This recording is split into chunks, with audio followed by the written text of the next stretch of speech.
Hey vinyl community, it's Dwayne Rockin' Doc coming at you with another recent vinyl finds video.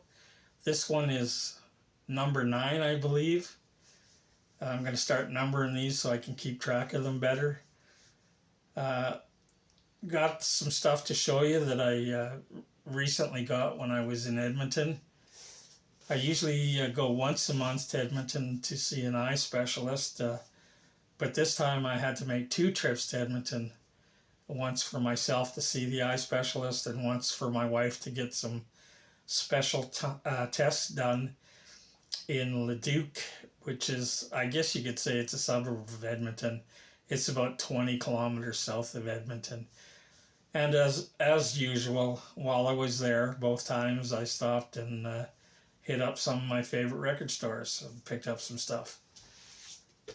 Starting off with some power pop. This is the band called The Pop with their Hearts and Knives mini 12-inch mini LP. This is their 3rd release. This was released on Rhino in 1981. And the band got together in 1977 and broke up in July 1981. They're an LA power pop band, kind of one of the overlooked power pop bands. You don't hear a lot about them, and I don't see them very often mentioned in the vinyl community. But a great power pop band, and on this mini LP they do a great cover of the Rolling Stones' 19th Nervous Breakdown. Continue on with some more power pop. Picked up the Shoes Boomerang album from 1982.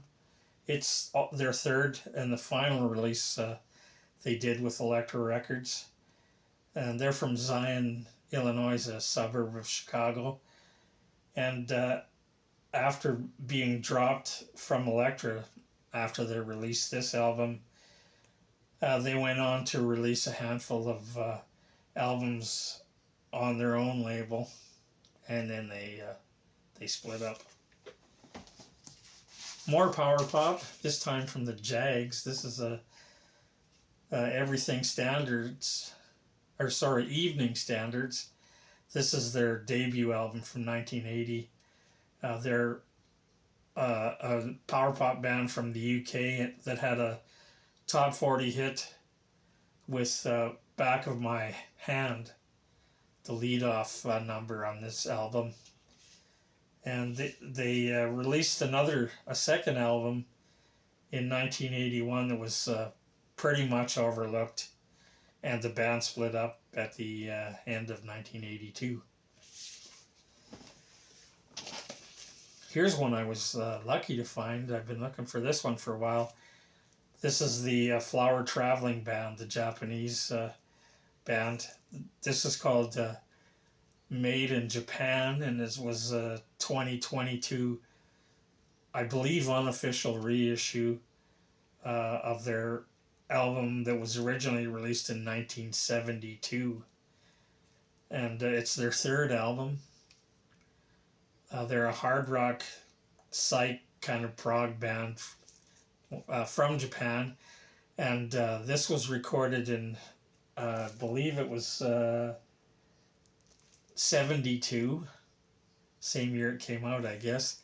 And I cannot find any information about where this was recorded, but there's at the very beginning of the album, there's a little bit of a commercial for a show that they did with Emerson, Lake and Palmer and Bob Seger in the UK. So it might have been recorded at that show, although I'm not really certain. Great album if you can come across it. I don't see it very often in the wild. And another one that you don't see very often,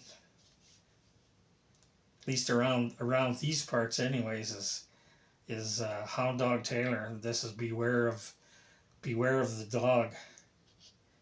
And this is his third release. I seem to be showing you a lot of 3rd releases.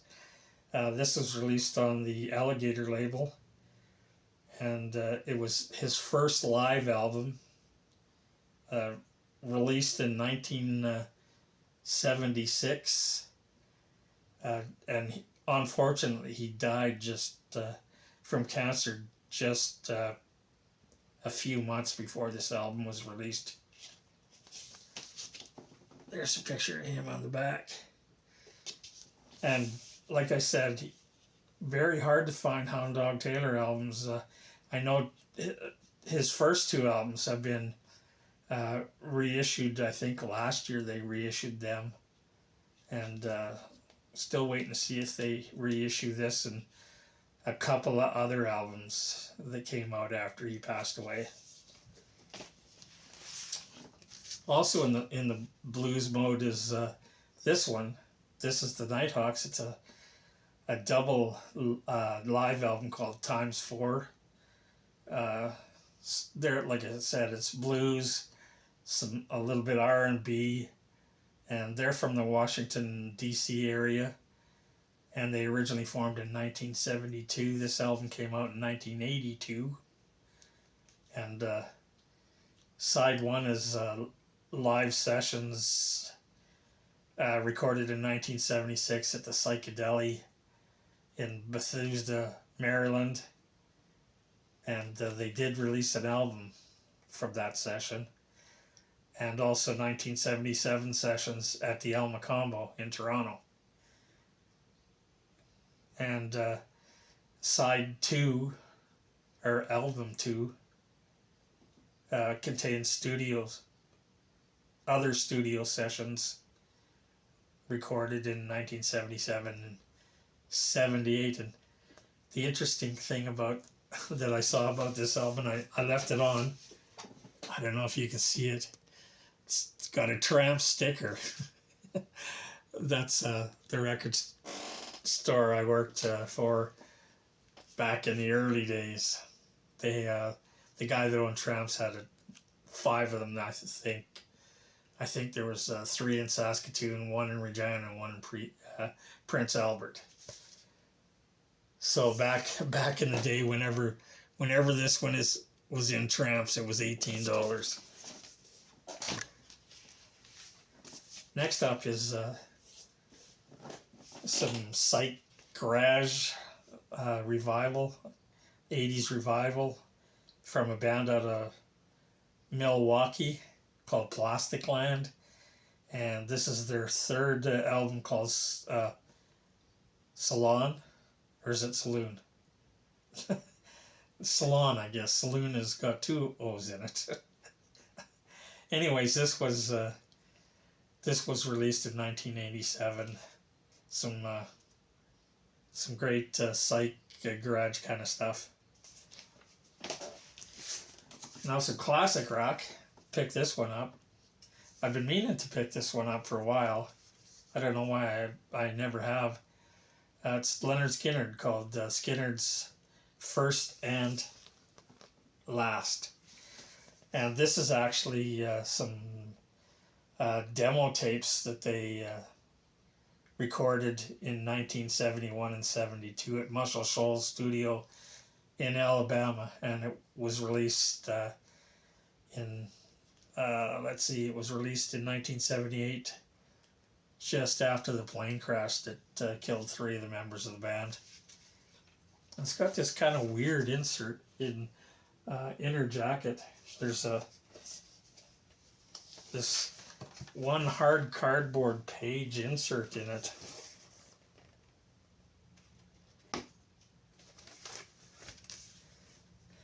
So check it out. If you haven't listened to this before, pick it up. It's got their first demos, early demos. Also got this one. Last couple of times I've been to Edmonton, I picked up some of their other albums. This is a band called Detective, and this is a live studio album. It was recorded live in the Atlantic Studios in 1978. Again, another third album, and it's the final album from this short-lived band. They were more of a hard rock type band. kind of got compared a lot to Zeppelin, and they, as you can see back here, they were on the Zeppelin Swan Song label. And again, it was recorded live in the studio, and I think they used it as a radio broadcast. So this is Detective live from the Atlantic Studios. There's a picture on the back of their first two albums and the track listing. Continuing on with classic rock. Finally got a copy of this. This is another one where I don't know why I've never picked this one up before, but it was there and I decided to grab it this time around. It's Canned Wheat by the Guess Who, and this is their third album. No, or second maybe. Under the name The Guess Who, they originally released a couple albums under the name Chad L and the Impressions, and then they changed their name to The Guess Who. And this was released in 1969 and features the hit singles Laughing and No Time. Here's the band on the back.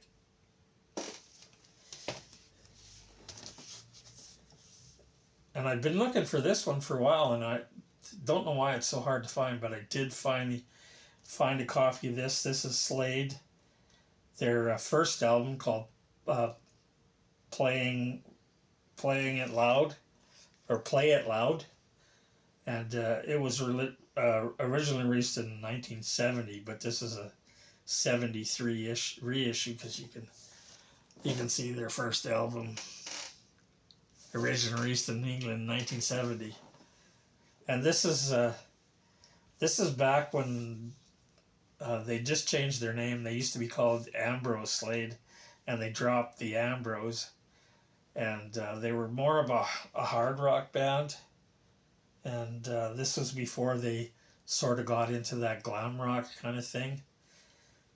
But and a lot of their albums have, in the last year or so, have been reissued, but I don't believe they've ever reissued in that series of reissues, recent reissues. I don't think they've released this album, because I haven't seen it as a reissue. And so I'm glad to get it. I finally found a copy. I've been looking for it for a while. And here's a guy that last couple of trips to Edmonton, I picked up a couple of his albums and I like them.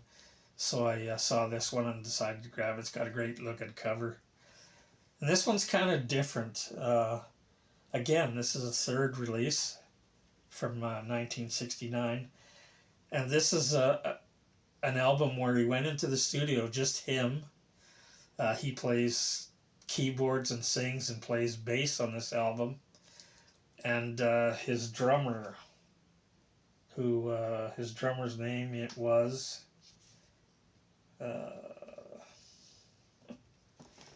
I forget. Called his drummer's name was Bartholomew Frost, and they called him Frosty. But it's just the two of them on this album.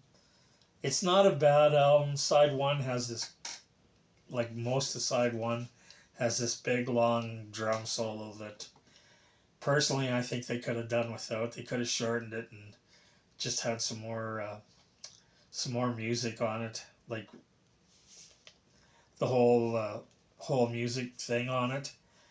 Side two is really good, but I'm sort of not liking side one in this one just because of that drum solo, and it's so long it takes up most of the side one. And he recorded this album in one day. He went into the studio and recorded the whole thing in, like it says here, in 6 hours and 45 minutes. So, in my personal opinion, not one of his better albums, but still pretty good album. Also got this thing. still sealed. I haven't opened it yet. This is Baron Whitfield and the Savages, and it's called Ooh Ooh Ooh. And he's a sort of an R&B soul funk kind of artist. And this was released in 1987. And he's, like I said, kind of a soul shouter out of Boston. And believe it or not, his real name is Barry White. Kind of cool. And then I got some 60s stuff. I got this one from the Electric Prunes. This is their second album, released in 1967. And they were a psych band out of LA. Also got this, Pacific Gas and Electric. This is their self-titled second album from 1969, and they're kind of a bluesy rock band with touches of soul and funk in it. And then another 60s thing that I found I've been looking for quite a while is the Lemon Pipers Green Tambourine. This is their first album, and they're on the Buddha label. They're kind of regarded as a bubblegum band, but because of the big hit they had with the track Green Tambourine, the title track, and I think actually they're more than that. If you listen to this album, sure, it's got some bubblegum kind of stuff on it, but there's a lot of kind of psyche kind of stuff on it. And if you listen to the last track on side 2, I think it is, lots of wah-wah guitar on that, lots of kind of fuzzy kind of stuff on it. But a great album. But once again, I wouldn't really combine these guys in with the bubblegum stuff of some of the other stuff like 1910 Fruit Gum Company and the Ohio Express, which were on also on Buddha. And one thing that differs from these guys from the other two that I just mentioned is these guys wrote all their own material, wrote their own songs, and actually played on the album. And were a real band, not one made up of studio musicians. And they released a second album, and then they were being pushed by Buddha to go more in that bubblegum direction, which they didn't want to do, so they finally split up. They just said, screw you guys, we're done. More 60s stuff. Again, the Volume 2 of the Woodstock soundtrack, one of the biggest rock festivals that has ever taken place. This one came out in 1971. The original soundtrack for the movie came out the year before in 1970, and of course the festival took place in 69.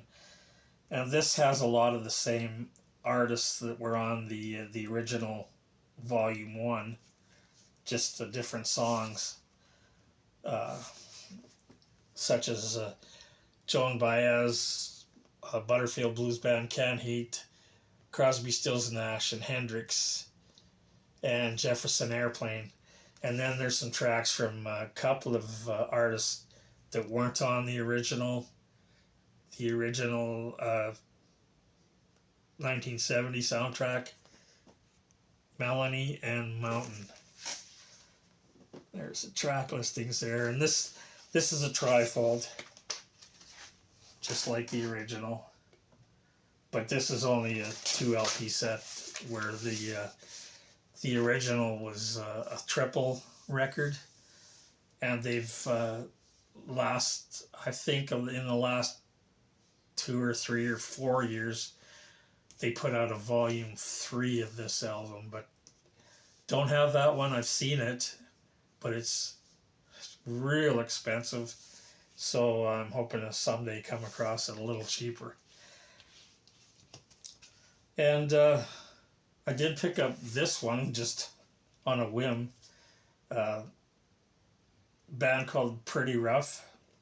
This is their album Got the Fire, and I didn't know who these guys were, and the thing was only $5, and I liked the cover, and I looked on the back, and I figured, hey, this is probably a good hard rock album. And I looked at this guy here, and he sort of looks like Ronnie James Dio, so I figured, well, I'll take a chance. Maybe it's a really good hard rock album.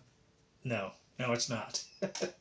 It's kind of a mediocre AOR album, and I didn't know it when I picked it up. This is actually a Canadian band from Edmonton, and this is their second album from 1974.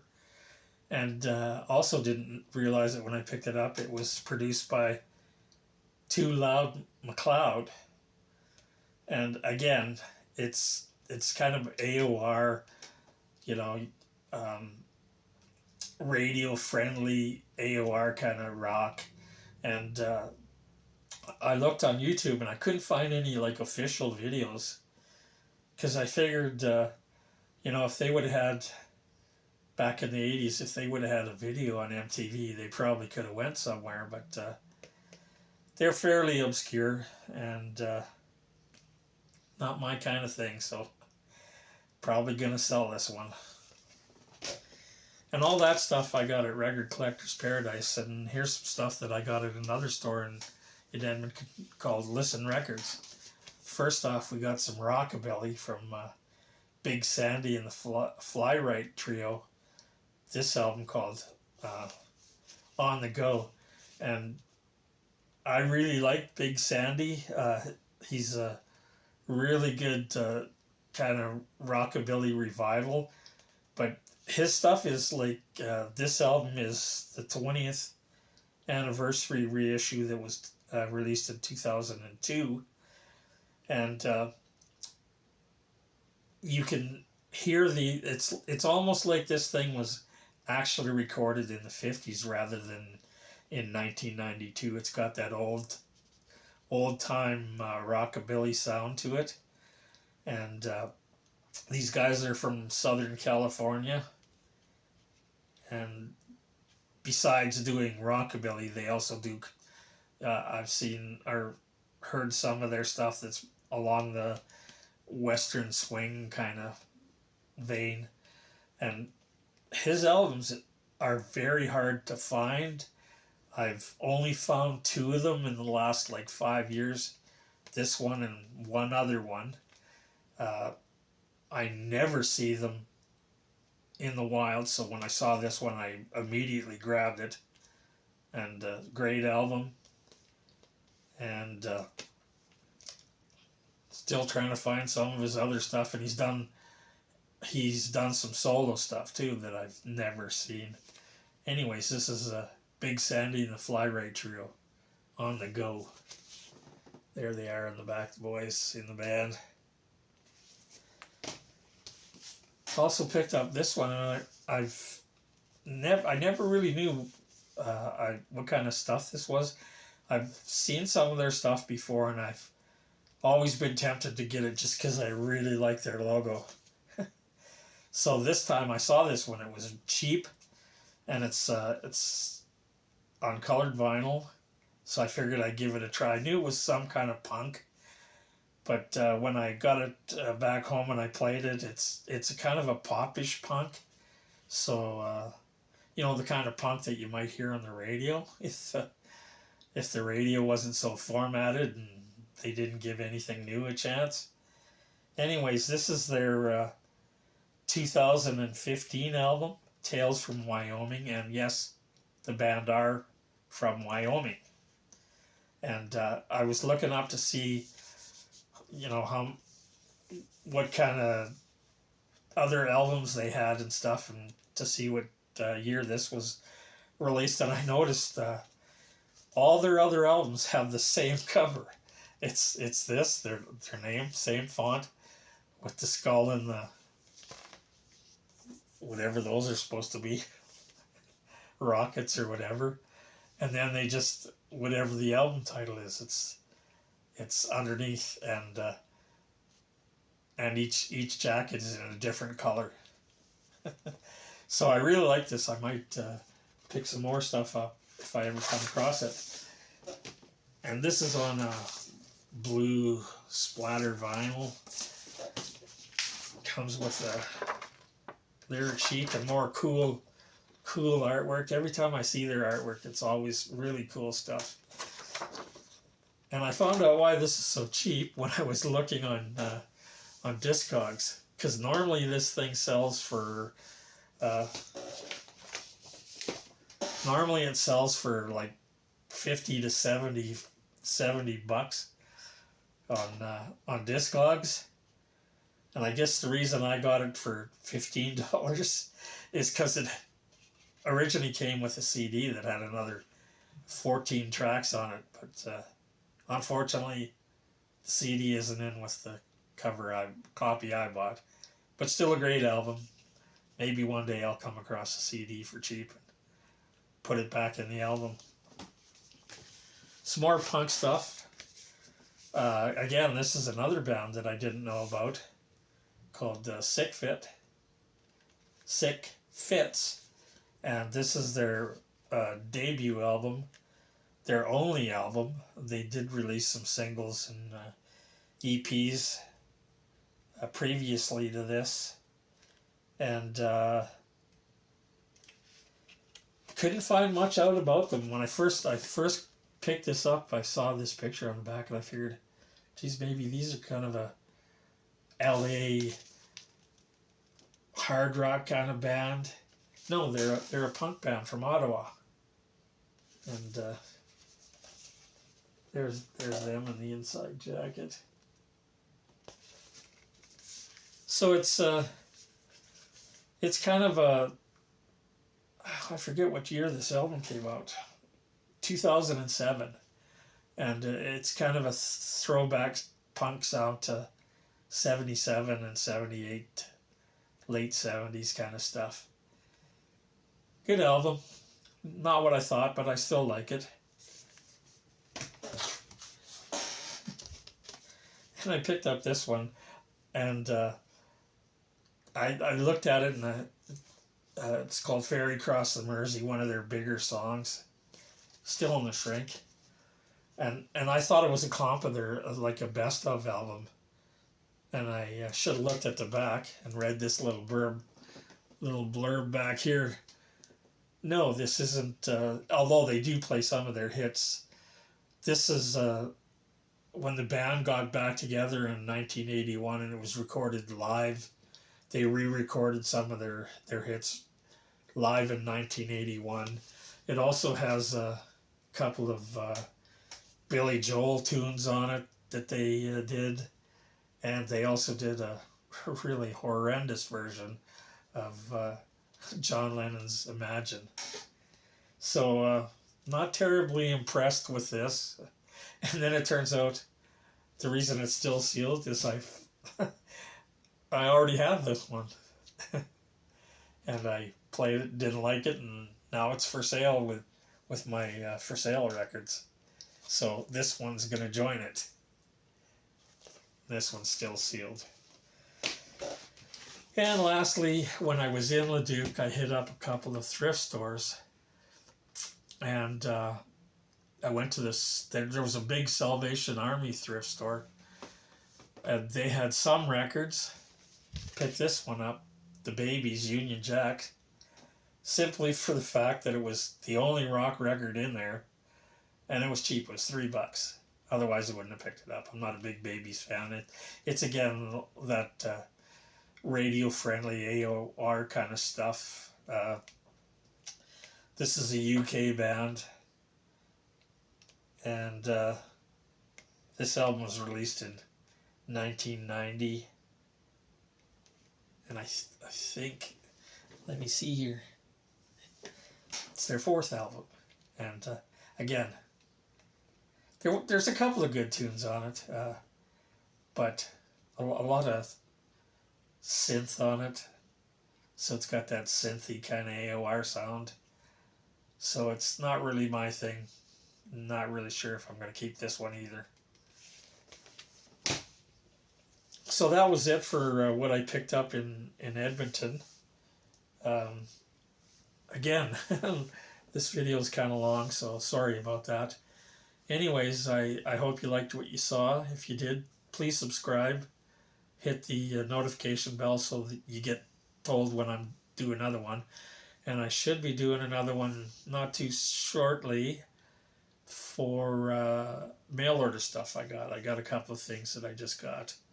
So I'm probably going to do one within the next week probably for that.